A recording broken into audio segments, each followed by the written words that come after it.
18 nannies quit in 6 months. The last one left bleeding, saying she couldn't take another day with that 1-year-old. Every professional with every degree failed. Then a housemaid walked in, just there to clean. And the moment that little girl saw her, she stopped screaming. No one could explain what happened next. The Harris penthouse in Boston smelled like death. Not literal death, but close. Grief, silence, a family barely breathing. Victoria Smith pushed her cleaning cart through the door that Tuesday morning, and everything felt wrong. The agency said, "Don't ask questions. Stay away from the 3rd floor." She nodded. Then she heard it. A child screaming. Not anger, terror. Victoria froze at the stairs. She'd lost her little brother years ago. She knew that sound. She went up. Through the door, she saw a nanny quit, saw blood, saw a little girl in the corner, shaking, desperate. Victoria stepped inside. The girl looked up. The screaming stopped. "Get out!" A man's voice. Broken. James Harris stood there, hollow, wrecked. When his daughter saw him, she cried, "Dada, go!" He looked destroyed. Victoria turned to leave. But the little girl reached out her small hands toward Victoria. James froze. She hadn't done that for him in months. But before we begin, like this video, subscribe, and tell me where in the world you're watching from. Sometimes God sends the broken ones to heal the broken. James sat down on the edge of the couch. He looked like he hadn't slept in weeks, maybe longer. His hands were shaking. "My mother said you were in Valerie's room yesterday," he said quietly. "She said, my daughter stopped crying when she saw you." Victoria stood near the doorway, still holding her cart handle. "Yes, sir." "Is that true?" His voice cracked on the word, true, like he was afraid to hope. "She calmed down," Victoria said carefully. "I just sat with her." James pressed his hands to his face, took a breath. When he looked up, his eyes were red. 18 nannies, he said. 18 certified professionals in 6 months. Every single one quit. The last one lasted 2 days. She left yesterday with bite marks on her arm, saying my daughter was... He stopped. Couldn't finish. Victoria stayed quiet. "The doctors say there's nothing wrong. No medical reason. They say she's just difficult. Strong-willed. That she'll grow out of it." He laughed, but there was no humor in it. Just pain. "My wife died 9 months ago," he said. "Car accident. Valerie was 3 months old, and ever since, my daughter screams like she's being torn apart. She bites, she hits, she won't let anyone hold her, won't sleep, won't eat unless we force her." His voice dropped to a whisper. "I don't know what's wrong with her, and I don't know how to fix it." Victoria watched him. This wasn't just a rich man with a problem. This was a father drowning. "Yesterday," James continued, "for the first time in months, my daughter reached for someone. Not me, not the nannies. You." He looked at Victoria like she was the only answer he had left. "I don't know what you did. I don't know why it worked. But I'm begging you." His voice broke completely. "Help me, please. I'll pay you anything. Triple your salary. More. I don't care. Just help me reach my daughter before I lose her completely." Victoria's throat tightened. She wasn't a nanny. She wasn't trained for this. But she'd seen something yesterday that no one else seemed to see. That baby wasn't difficult. She was terrified. "Mr. Harris," Victoria said slowly, "I'm just a housekeeper. I don't have degrees or certifications." "I don't care about degrees," James interrupted. His eyes were desperate. "The certified people made it worse. Maybe she needs someone who just sees her." Victoria hesitated. "If I try this," she said, "you have to let me do it my way. Anything. No schedules, no forcing. I follow her lead." James nodded immediately. "When can you start?" "Today," Victoria said. Relief flooded his face. But as Victoria followed him toward the stairs, one thought burned in her mind. What had she just agreed to? And what was really wrong with that baby? The playroom was too perfect. Custom-painted walls, toys that cost more than Victoria made in a month, everything a child could want. But Valerie sat in the corner, gripping that blue scarf, staring at nothing. Victoria set her cleaning supplies outside the door and walked in slowly. The baby's eyes tracked her movement. Wary. Waiting. "Hey, sweetheart," Victoria said softly. "Remember me?" Valerie didn't move. Victoria sat down on the floor. Not close, just present. For 10 minutes, neither of them spoke.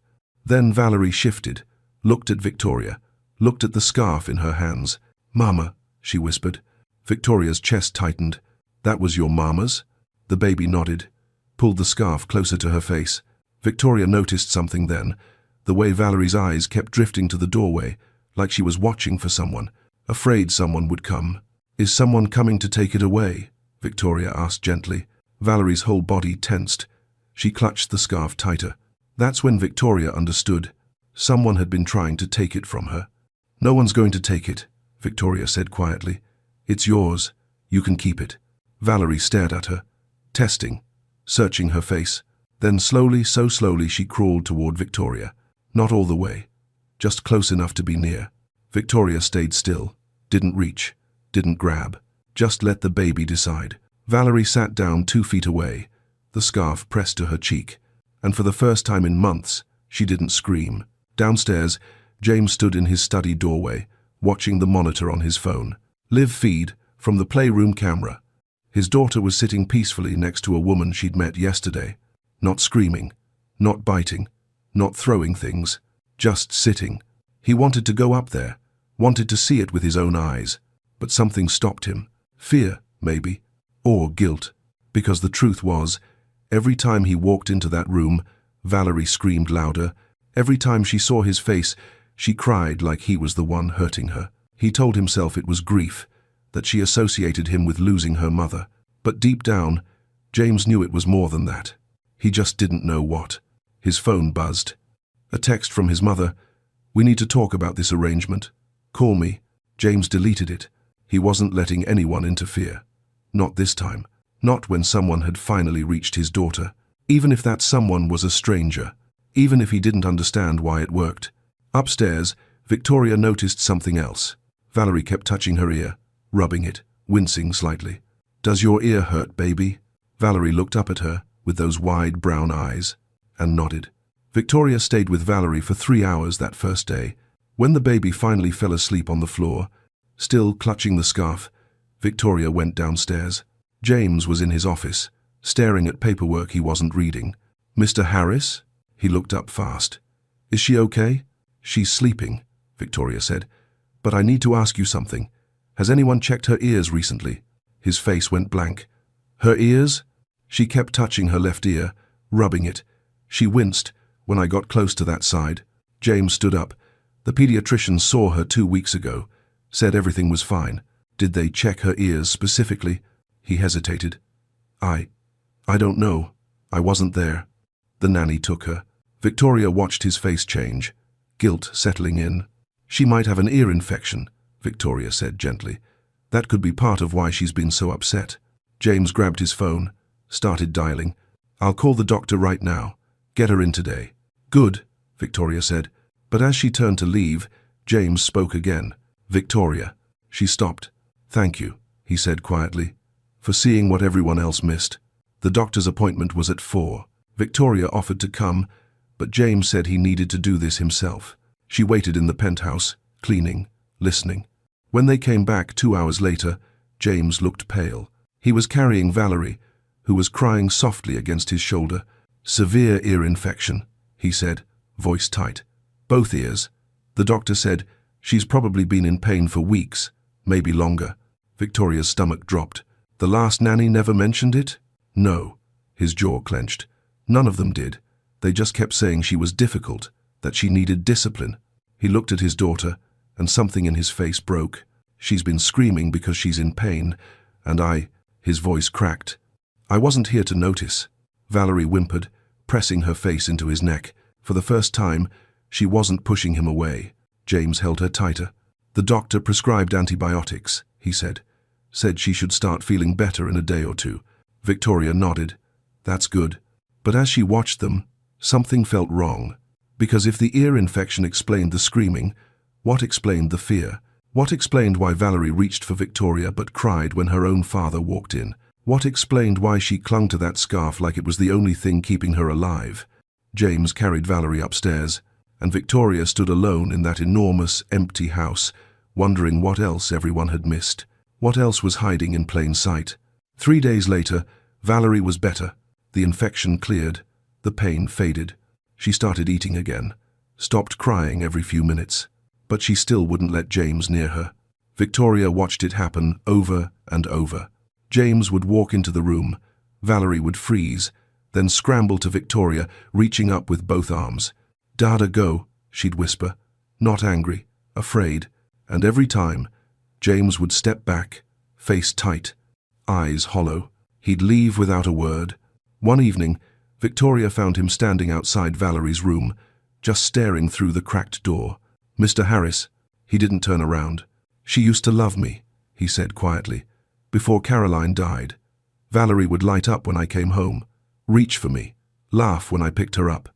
His voice broke. "Now she looks at me like I'm a stranger, like I scare her." Victoria didn't know what to say. "The infection's gone," James continued. "She's not in pain anymore. So why does she still—" He couldn't finish. Victoria stepped closer. "Grief doesn't have a timeline, Mr. Harris, and babies feel more than we think. I'm her father," he whispered. "I'm supposed to protect her, but I don't even know how to hold her anymore without making her cry." He turned to look at Victoria then. "What am I doing wrong?" "You're not doing anything wrong," Victoria said gently. "You're just hurting, and she can feel it."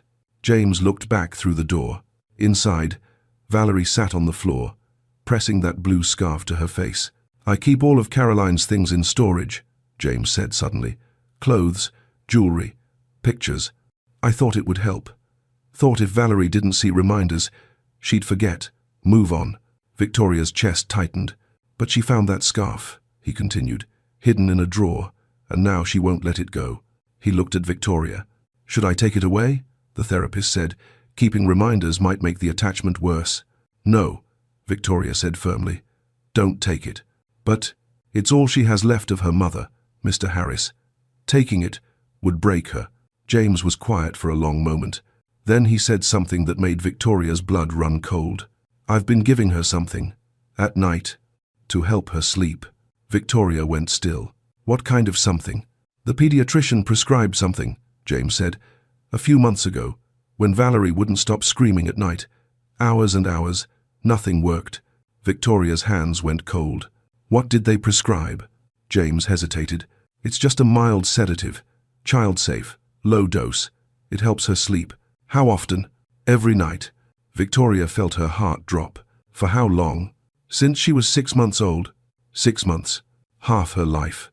"Mr. Harris," Victoria said carefully, "what's the name of the medication?" He pulled out his phone, showed her a prescription bottle photo. Victoria read the label. Her stomach turned. "This isn't a child sedative," she said slowly. "This is adult sleep medication." James's face went white. "What? The doctor prescribed this? For a baby?" he said. James's voice shook. "He said it was safe, low dose, that she needed it to regulate her sleep." Victoria looked at the dosage instructions. "Mr. Harris, this is way too strong for a 1-year-old. But the doctor—" "Which doctor?" James went quiet. "Mr. Harris, which doctor prescribed this?" I didn't go to her pediatrician. He kept saying she was fine. I just needed to be patient." Victoria's blood ran cold. "So who gave you this?" "A psychiatrist. Someone my mother recommended. He did a phone consultation. Said if she was that distressed, medication was the humane choice." "A phone consultation," Victoria repeated. "For a 6-month-old baby." James sat down hard on the couch. "Oh God," he whispered. "What have I done?" Victoria's mind raced. This explained everything. The mood swings, the aggression, the confusion. Valerie wasn't just grieving. She was being drugged. "Mr. Harris, you need to stop giving this to her. Tonight." "But she'll scream." "Yes, but she needs to get this out of her system." James looked terrified. "I can't," he whispered. "I can't listen to her cry like that again. I can't." "Then I'll stay," Victoria said. "Tonight, I'll help you through it." James stared at her. "Why would you do that?" "Because she needs you," Victoria said simply. "And you need to face this, together." That night, Victoria didn't go home. And when she went to give Valerie her bedtime routine, she found something that made her hands shake, hidden in the nursery closet. Empty prescription bottles. Not just one. 7. Victoria held the bottles in her shaking hands. 7 empty prescription bottles. All the same medication. All from the last 6 months. She walked downstairs, found James in his office. Mr. Harris. He looked up, saw what she was holding. His face went grey. How much have you been giving her? Victoria asked quietly. James couldn't speak. How much? Half a tablet, he whispered. Crushed. In her milk. Every night. Victoria felt sick. That's an adult dose. For a 1-year-old. I didn't know. You didn't ask, Victoria said. Her voice was shaking now. You didn't ask her real pediatrician. You didn't research it. You just wanted her to stop crying. James stood up, hands trembling. You don't understand, he said. You don't know what it was like. Night after night, listening to her scream, listening to her call for a mother who's never coming back. His voice cracked. I couldn't take it. I couldn't. So you silenced her, Victoria said. The words hung in the air. James's face crumpled. I didn't mean to hurt her, he whispered. I just wanted the pain to stop. For her? Or for you? The question broke something in him. He sank into his chair, head in his hands. For me, he said. God forgive me. For me. Silence. Then James looked up, eyes red. Caroline died because of me. Victoria went still. We were fighting, he continued, voice hollow. About work. About me never being home. She said I cared more about my company than my family. I said she was overreacting. She grabbed Valerie and left. Said she needed space. His hands were shaking. 3 blocks from the house, a drunk driver ran a red light. Hit her head on. Caroline died instantly. Valerie was in the back seat, untouched. She saw everything. Tears fell down his face. My last words to my wife were angry, and my daughter looks exactly like her. Every time I see Valerie, I see what I destroyed. He looked at Victoria. That's why I can't hold her. That's why I hired nannies. That's why I medicated her. Because looking at her face reminds me that I killed her mother. Victoria's throat tightened. Mr. Harris, no more medication, he said suddenly. You're right. Starting tonight. No more. It's going to be hard, Victoria warned. She might have withdrawal symptoms. I know. You need to be here. With her. Through all of it. James nodded, terrified. But as Victoria turned to leave, one thought burned in her mind. What would happen when the medication left Valerie's system? What if it got worse before it got better? The first night without medication, Valerie screamed for 2 hours straight. Not the pain-filled screams from the ear infection. This was different, deeper, like something inside her was trying to break free. James sat on the nursery floor, back against the wall, watching Victoria hold his daughter. Valerie wouldn't let him touch her. Every time he tried, she screamed louder. So he just sat there, listening, watching, breaking. It's okay, baby, Victoria whispered, rocking Valerie gently. It's okay to be sad. It's okay to hurt. But Valerie couldn't calm down. Her little body shook. Her hands clutched the blue scarf so tight her knuckles went white. Around midnight, something shifted. Valerie stopped screaming, started crying instead. Soft, broken, real, like she'd been holding it in for months and finally couldn't anymore. James watched his daughter cry, and something inside him shattered. She's been carrying this alone, he whispered, all this time, and I wasn't there. Victoria looked at him. You're here now. I don't know what to do. Just be here. That's all she needs. James crawled closer. Slowly. Valerie tensed but didn't scream.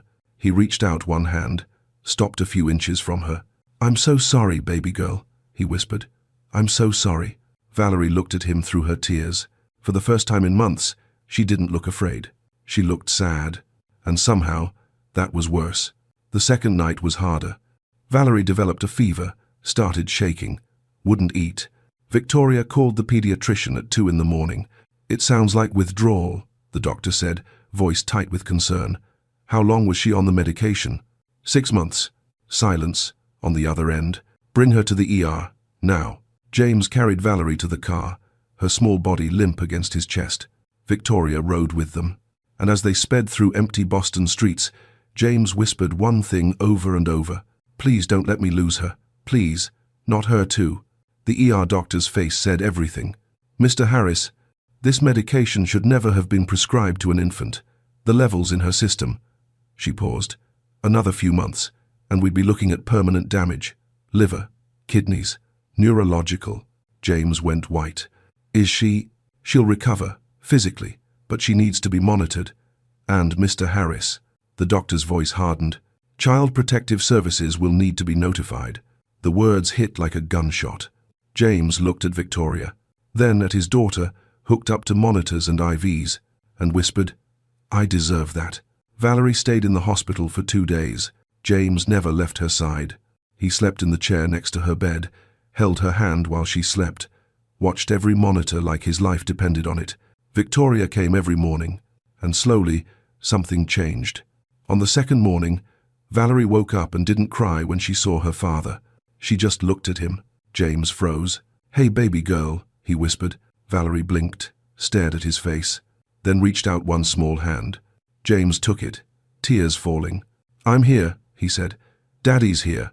And for the first time in 9 months, Valerie didn't pull away. The social worker came that afternoon. Her name was Mrs. Chen, not the agency director, different woman, older, kind eyes but firm voice. "Mr. Harris, I need to understand what happened here." James told her everything. The grief, the phone consultation, the medication, all of it. He didn't make excuses, didn't try to justify, just told the truth. Mrs. Chen listened, took notes. Then she looked at Valerie, who was sleeping peacefully, the blue scarf tucked under her chin. "Your daughter's been through trauma," she said quietly. "Losing her mother, the medication, the pain. She's going to need therapy. So are you." "I'll do whatever it takes," James said. "I believe you." Mrs. Chen's voice softened. "But belief isn't enough.